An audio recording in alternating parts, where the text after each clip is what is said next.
Is the quarterback position in the NFL suffering from a crisis of identity?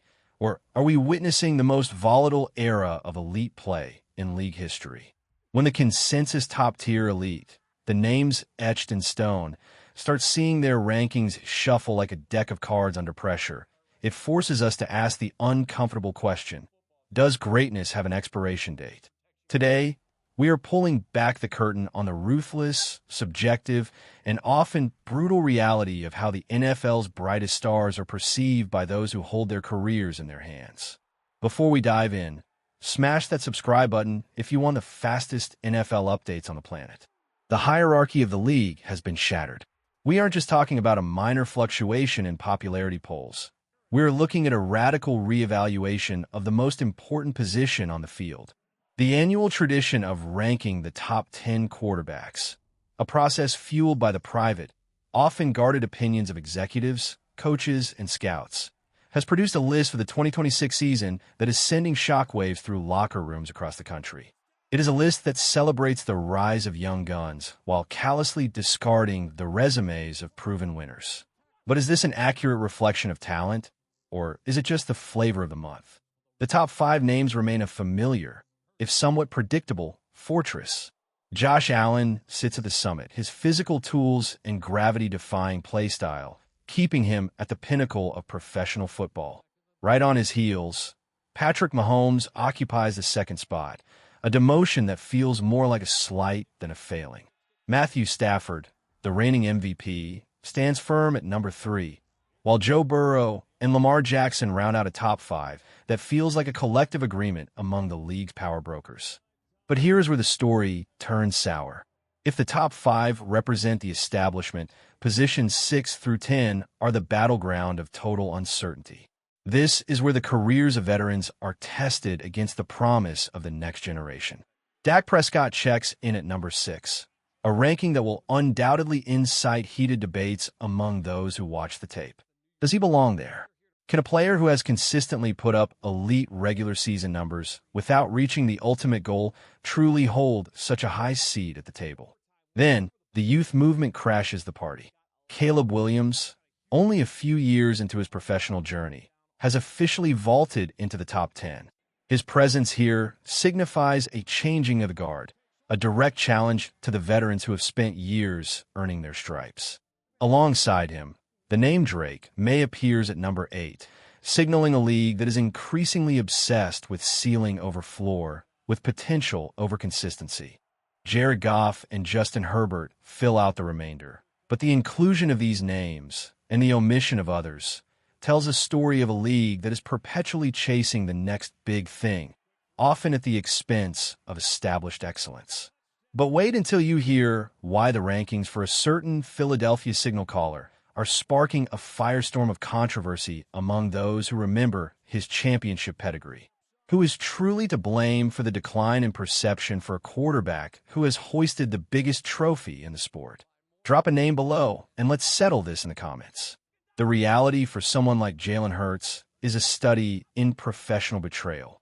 To go from Super Bowl excellence to being viewed as an afterthought in these circles is the ultimate indignity. When you look at the raw data, the narrative simply doesn't add up. We're talking about a player who, despite enduring a coaching carousel and offensive systems that seemed designed to fail him, has maintained a level of production that would be the envy of half the league. Consider the context. In a year where his surrounding cast was essentially a disaster, Hurts still completed nearly 65% of his passes. He threw for over 3,200 yards, notched 25 touchdowns, and kept his interceptions to a minimum, with a significant chunk of those errors coming in a single, anomalous performance against the Chargers. His yards per attempt average remained respectable, yet the public perception continues to shift toward the negative. Why? Because the league loves a scapegoat, and when the offense stops humming, the person behind center is the first one under the microscope. But there is a deeper, more technical truth that the scouts and executives seem to be ignoring. The obsession with checkdowns and short field management has blinded observers to the reality of the deep ball. If you want to talk about elite long-range accuracy, the data points in one direction. While the media narrative pushes the idea that certain quarterbacks can't stretch the field, the records show that Hurts has been one of the most prolific deep ball throwers in the entire league since 2022. He stands in the company of names like Burrow, Herbert, Stafford, and Mahomes, the very icons occupying the top five, in terms of throwing 20-plus touchdowns on passes traveling at least 25 air yards. Yet, when the final tally is counted, he finds himself relegated to the honorable mentions. Is this a lack of talent? Or is it a lack of respect for what it actually takes to win at the highest level? The coaching perspective, however, tells a different story. If you talk to the men who actually scheme against these players, the tune changes. An AFC offensive coach recently hinted that when you strip away the social media hot takes and the rankings, the intangibles, leadership, toughness, and the ability to win under the brightest lights are what actually separate the winners from the statistics chasers.